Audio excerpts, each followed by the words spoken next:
রোজা রাখা অবস্থায় কি গুপ্তাঙ্গের লোম পরিষ্কার করা যাবে? জাকাতের টাকা কাউকে না বলে দেওয়া যায় হবে কিনা এবং ভাই বোনকে জাকাত দেওয়া যাবে কিনা? তারাবির নামাজের মাঝে বা শেষে কি দোয়া করা যাবে? রমজান মাসে দৈনিক ওজিফা হিসেবে কোন কোন সূরাগুলো পড়ব? মসজিদে যদি তারাবির হক আদায় করা না হয় তাহলে কি একাই নামাজ পড়া যাবে? রোজা অবস্থা যদি হস্তমৈথুন করে তাহলে রোজা ভেঙে যাবে কিনা? ভেঙে গেলে যদি সাথে সাথে ফরজ গোসল করে পুনরায় রোজার নিয়ত করে তাহলে কি রোজা হবে না? রোজা অবস্থায় ঘুমের মধ্যে স্বপ্নে কিছু খেতে দেখলে কি রোজার কোনো সমস্যা হয় কিনা? জাকাতের টাকা খরচের খাতগুলো কি কি? রোজা অবস্থায় স্বপ্নদোষ হলে কি রোজা নষ্ট হয়ে যায়? ফিতরা কি আলাদা করে রেখে ঈদের পর আদায় করা যাবে? রোজা অবস্থা রক্তদান করলে কি রোজা ভেঙে যাবে? শরীর থেকে কোনো কিছু বের হলে নাকি রোজা ভেঙে যায়? রোজা রাখলে হাত পা কাঁপে, মাথা ঘুরায়, শোয়া থেকে উঠতে পারি না, এখন কি করা উচিত? প্রবাসীদের ফিতরা আদায়ের বিধান কি? আমরা কি দেশের হিসাব করে ফিতরা আদায় করবো নাকি যেখানে থাকি ওই জায়গার হিসাবে দিয়ে আলাদা? সর্বপ্রথম যে প্রশ্নটি আমি দেখতে পাচ্ছি সেটি হলো, রোজা অবস্থায় ঘুমের মধ্যে স্বপ্নে কিছু খেতে দেখলে কি রোজার কোনো সমস্যা হয় কিনা? রোজা অবস্থায় স্বপ্নে যদি আমরা কোনো কিছু খেতে দেখি তাতে আমাদের রোজার কোনো ক্ষতি হবে না। স্বপ্নে শুধু খেতে দেখা নয়, অন্য যাই দেখি না কেন, স্বপ্নে দেখা বিষয়গুলো যেহেতু বান্দার এখতিয়ারাধীন নয়, ইচ্ছাকৃত মানুষ স্বপ্নে দেখে না সাধারণত, যার কারণে এটার কোনো দায় বান্দাকে বহন করতে হবে না। বিধায় রোজা অবস্থায় স্বপ্নে আমরা যাই দেখি না কেন তার জন্য আমার রোজা ভঙ্গ হবে না। রোজা অবস্থায় স্বপ্নদোষ হলে কি রোজা নষ্ট হয়ে যায়? উত্তর হলো না, রোজা অবস্থায় স্বপ্নদোষ হলে রোজা ভঙ্গ হয় না। একটু আগে আমরা বলেছি স্বপ্নে যাই কিছু দেখুক মানুষ, তার জন্য বান্দাকে কোনো দায়বর্তা বহন করতে হয় না। তবে স্বপ্নদোষের ফলে যদি বীর্যপাত হয়ে থাকে তার ফলে গোসল ফরজ ঠিকই হবে। এছাড়া স্বপ্নদোষের কারণে রোজা ভঙ্গ হবে না।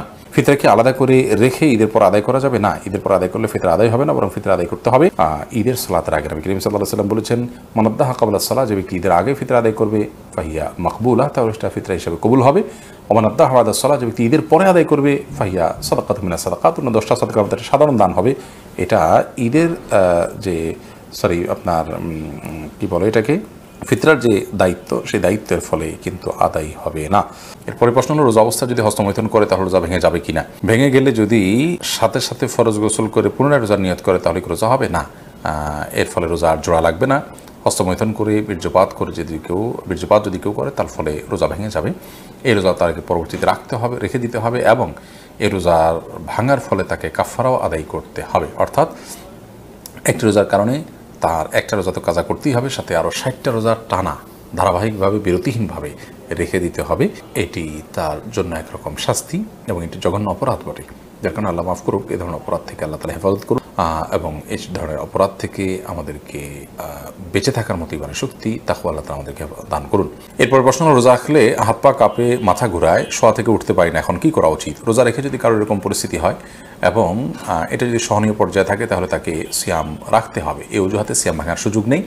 আর যদি এটা চরম পর্যায়ে পৌঁছে যায় এবং কোনোভাবেই যদি এটা তারা করতে না পারেন, অর্থাৎ এই সিয়াম রাখতে গিয়ে তার মাথা ঘোরানো এবং হাত পা কাঁপা, এটা যদি চরম পর্যায়ে পৌঁছে, যেটা অসহনীয় পর্যায়ে এবং আশঙ্কা থাকে তার জীবনের উপরে, ডক্টর দেখানোর পর ডক্টরও যদি তাকে রেকমেন্ড করেন, যিনি সিয়ামের গুরুত্ব বুঝেন, এরকম ডক্টর, অভিজ্ঞ ডক্টর, তিনি যদি বলেন যে সিয়াম ভেঙে ফেলতে হবে, তাহলে সেক্ষেত্রে রোজা না রাখার সুযোগ আছে। কিন্তু সামান্য একটু শরীর খারাপ লাগছে, তখন রেস্ট করবেন, শুয়ে থাকবেন, কিন্তু রোজা ভাঙতে যাবেন না ঠুনকো অজুহাতে। এরপরে প্রশ্ন হলো, রোজা অবস্থা রক্তদান করলে কি রোজা ভেঙে যাবে? শরীর থেকে কোনো কিছু বের হলে নাকি রোজা ভেঙে যায়? রোজা অবস্থা রক্তদান করলে রোজা ভাঙবে না, আর শরীর থেকে কোনো কিছু বের হলেও রোজা ভাঙবে না। তবে রক্তদান করতে গিয়ে যেন এত বেশি রক্তদান করা না হয়, বা দুর্বল শরীরে যদি রক্তদান করা হয় যার ফলে তিনি অসুস্থ হয়ে পড়ে রোজা আর কন্টিনিউ করতে না পারেন, সেই পর্যায়ে যাওয়া উচিত নয়। বাকি এক ব্যাগ রক্ত দিলেন, তিনি নিজের প্রতি নিজের আস্থা আছে যে তার বড় কোনো ক্ষতি হবে না, তাহলে তিনি এটা করতে পারেন। অর্থাৎ এর ফলে তিনি রোজা ভেঙে ফেলতে হবে এরকম দুর্বল হবেন না তিনি জানেন, তাহলে সেক্ষেত্রে রোজা দেওয়াটা এটা রোজা ভঙ্গের কোনো কারণ নয়। আর শরীর থেকে কিছু বের হলে রোজা ভঙ্গ হবে না। আমরা অনেকে মনে করি শরীর থেকে কিছু বের হলে রোজা ভঙ্গ হবে। কেউ একটু বমি করেছেন অল্প স্বল্প, তাদের রোজা ভঙ্গ হবে না। রক্ত দিয়েছেন এক ব্যাগ, তাদের রোজা ভঙ্গ হবে না। তবে ইচ্ছাকৃত বমি করলে সেটি রোজা ভঙ্গের কারণ হবে। মূলত শরীরে কোনো কিছু প্রবেশ করলে, শরীরেও না, পাকস্থলীতে, পেটে খাদ্যের কাজ দেয়, এরকম কোনো কিছু হলে সেটি রোজা ভঙ্গের কারণ হবে। এর প্রশ্ন হলো, জাকাতের টাকা খরচের খাতগুলো কি কি? জাকাতের টাকার খরচের খাত সম্পর্কে আল্লাহ রাব্বুল আলামিন সূরা তাওবার 60 নম্বর আয়াতে 8টি খাতের কথা বলেছেন। তার প্রথমটি হলো ফকির, দ্বিতীয়টি হলো মিসকিন, অর্থাৎ যার অল্প আছে, যা দিয়ে তার দিন ভালো করে চলে না, একান্ত মৌলিক প্রয়োজনটা পূরণ করতে তার কষ্ট হয়, তিনি, অথবা যার কিছুই নেই, এই উভয় শ্রেণী মানুষ। আর তৃতীয়ত হলেন ওয়াল আমিলিনা আলাইহা, জাকাত কালেকশনে যারা নিয়োজিত থাকেন তাদেরকে ইসলামী রাষ্ট্র বেতন হিসাবে জাকাত থেকে দিতে পারবে, যারা জাকাত কালেকশনে থাকবে। আর 4 নম্বর হলো ওয়াল মুআল্লাফাত কুলুবুহুম, অমুসলিম যাদেরকে ইসলামের পথে আকৃষ্ট করা প্রয়োজন, তাদের মাধ্যমে মুসলিম মিল্লাহ উপকৃত হবে, তাদেরকে ইসলামের জন্য তাদের সিম্পেথি প্রয়োজন, তাদেরকে জাকাত দেওয়া যেতে পারে। কিংবা যাদেরকে জাকাত দিলে, মুসলিমদের মধ্যে থেকে যাদেরকে জাকাত দিলে তারা ইসলামের পথে আসবে বা ইসলামের সৌন্দর্য তারা দেখতে পারে, এরকম। 5 নম্বর হলো অফির রেকাব, কৃতদাস দাসী মুক্ত করার জন্য জাকাতের টাকা দেওয়া যাবে। আর 6 নম্বর হলো আল গারিমিন, যারা ঋণগ্রস্ত তাদের ঋণ পরিশোধের জন্য জাকাত দেওয়া যাবে। আর 7 নম্বর হলো ফি সাবিলিল্লাহ, আল্লাহর রাস্তায়। আল্লাহর রাস্তা বলতে অনেক উলামা ইকরামের মত হলো জিহাদে যারা লিপ্ত তাদেরকে জাকাত টাকা দেওয়া যাবে। আর 8 নম্বর হলো ইবনে সাবিল, মুসাফির বা পথিক, যার সাথে পর্যাপ্ত টাকা পয়সা নিয়ে খরচ করার মতো, হয়তো তার বাড়িতে ঠিকানা গন্তব্যে অনেক টাকা পয়সা আছে, তো এরকম পথিক মুসাফির তাদেরকেও জাকাত দেওয়া যাবে। এরা হলেন জাকাতের খাত। এর মধ্যে থেকে যে কোনো খাতকে, যে কোনো একটা খাতকে, যেমন গরিবকে, একজন মিসকিনকে আপনি জাকাতে টাকা দিলেই জাকাত আদায় হবে। পাকা চুল বা দাড়ি তুলে না ফেলে বেছে বেছে কেটে ফেলা যাবে কিনা, যেহেতু তুলে ফেললে গুনাহ হয় তাই কেটে ফেলা যাবে কিনা। কেটে ফেলা তাওটাও এক ধরনের তুলে ফেলার মতোই, যদিও আক্ষরিক অর্থে হাদিসের খেলাফ হবে না কেটে ফেললে, তারপরেও হাদিসে যেটি বলা হয়েছে সেটি দ্বারায় এই তুল অপসারণ করা বা এটাকে লুকানোর যে চেষ্টা করা, সেটার বিরুদ্ধে নবী সাল্লাল্লাহু আলাইহি ওয়াসাল্লাম আমাদেরকে মানে সেটা না করতে বলেছেন, এমনটিও হতে পারে। সে অর্থে মানে আমরা যদি কেটে ফেলি সেটিও তার সেই নির্দেশ লঙ্ঘন হবে সেক্ষেত্রে, এই জন্য এটা অ্যাভয়েড করা উচিত। এবং তিনি বিকল্প যেটি বলেছেন তা হলো যে আমরা যে কোনো কালার করতে পারি, কালো ছাড়া লাল ইত্যাদি কালার করতে পারি। এরপরে প্রশ্ন হলো, মসজিদে যদি তারাবির হক আদায় করা না হয় তাহলে কি একাই নামাজ পড়া যাবে? মসজিদে তারাবি পড়তে গিয়ে যদি খুব বেশি হুলস্থুল করা হয়, খুব বেশি তাড়াহুড়ো করা হয়, যার ফলে অর্থের মধ্যে বিকৃতি সাধন হওয়ার আশঙ্কা থাকে, বড় ধরনের ত্রুটি হয়, কি পড়া যায় কিছুই বোঝার উপায় নেই, রুকু সিজদার মিনিমাম যেটুকু প্রয়োজন অপেক্ষা করা কমপক্ষে সেটুকুও যদি কেউ না করে, তাহলে সেক্ষেত্রে অবশ্যই আপনি বাসা বাড়িতে অন্য আরও কাউকে সাথে নিয়ে জামাত করতে পারেন, কিংবা একাকিও তারাবি পড়তে পারেন। কিন্তু ফরজ যে নামাজ আছে সে নামাজ অবশ্যই জামাতের সাথে মসজিদে আপনাকে আদায় করতে হবে, সেটা এক মসজিদে না হলে অন্য মসজিদে। আর তারাবিটা আপনি বাসায় আলাদা জামাত করে আদায় করতে পারেন, বিশেষ করে যখন এই অজুহাত আপনার থাকবে। এরপরে প্রশ্ন, রমজান মাসে দৈনিক ওজিফা হিসেবে কোন কোন সূরাগুলো পড়ব? রমাদান মাসে পড়ার জন্য সুনির্দিষ্ট কোনো সূরা আমার জানা নেই যে অমুক অমুক সূরাই শুধুমাত্র পড়তে রেকমেন্ড করা হয়েছে। আল্লাহ তাআলা মাসে কোরআন নাজিল করেছেন বিধায় গোটা কোরআনই বেশি বেশি করে তেলাওয়াত করা উচিত, বুঝে পড়া উচিত, কোরআনের মর্মচর্চা করা উচিত, কোরআন শোনাশুনি করা উচিত। নিজে তেলাওয়াত করবেন, আরেকজনকে শোনালেন, আরেকজনকে তেলাওয়াত করলেন, নিজে শুনলেন, এরকমটি রমাদানে করা উচিত। বাট রমাদান মাসে কোরআনে কারীমের তেলাওয়াতের জন্য সুনির্দিষ্ট কোনো অংশ ফিক্স নেই যে এটুকুই তেলাওয়াত করবেন বা এই সূরা বারবার পড়বেন, বরং গোটা কোরআনই আপনি তেলাওয়াত করার চেষ্টা করবেন।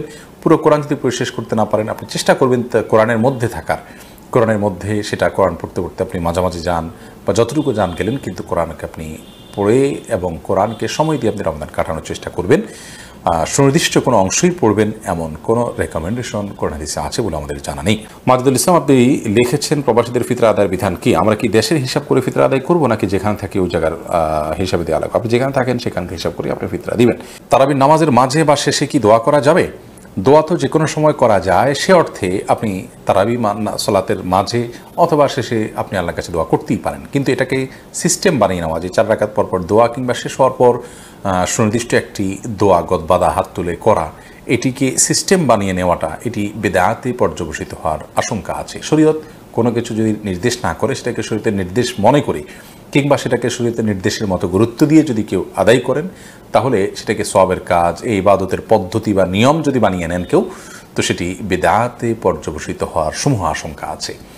আপনি নিজে থেকে এমনি কখনো দোয়া করলেন, কখনো করলেন না, সেটা একান্ত আপনার ব্যক্তিগত বিষয়, কিন্তু সুনির্দিষ্ট দোয়ার ফরম্যাট ঠিক করে নেওয়ার কোনো সুযোগ কিন্তু নেই। এরপর প্রশ্ন হলো, জাকাতের টাকা কাউকে না বলে দেওয়া যায় হবে কিনা, এবং ভাই বোনকে জাকাত দেওয়া যাবে কিনা? ভাই বোন তারা যদি প্রাপ্তবয়স্ক হয়ে থাকে, অভাবী থাকে, জাকাতের হকদার থাকে, তাদেরকে অবশ্যই জাকাতের টাকা দেওয়া যাবে, জাকাতের টাকা দিয়ে তাদেরকে স্বাবলম্বীও করে দেওয়া যাবে। এবং জাকাতের টাকা দেওয়ার সময় জাকাত যিনি নিচ্ছেন তাকে না বলেও দেওয়া যাবে। আপনি মনে মনে নিয়ত করলেন জাকাত দিচ্ছেন, তাকে বললেন যেটা আপনি খরচ করেন, আপনি নিয়ত করলেন জাকাত থেকে দিচ্ছেন, এটা যথেষ্ট হবে। তাকে বলে দেওয়াটা এটা আবশ্যক কোনো বিষয় নয়। একা একা নামাজ পড়ার ক্ষেত্রে সূরা কোরআন তেলাওয়াতের সময় ঠোঁট না নাড়িয়ে মনে মনে তেলাওয়াত করা যায় আছে কিনা? একা একা যখন আমরা সালাত আদায় করবো তখন সূরা, কেরাত ইত্যাদি এগুলো আমাদেরকে ঠোঁট নাড়িয়ে তেলাওয়াত করতে হবে। মনে মনে তেলাওয়াত করলে সেটা তেলাওয়াত হিসাবে গণ্য হবে না, কোরআন পাঠ হিসাবে গণ্য হবে না। পাঠের জন্য অবশ্যই আমাদের ঠোঁট, জিহ্বা ইত্যাদি নড়তে হবে। এর পরের প্রশ্ন হলো, রোজা রাখা অবস্থায় কি গুপ্তাঙ্গের লোম পরিষ্কার করা যাবে? উত্তর হলো করা যাবে, কোনো অসুবিধা নাই। এর ফলে রোজার বা সিয়ামের কোনো ক্ষতি হবে না।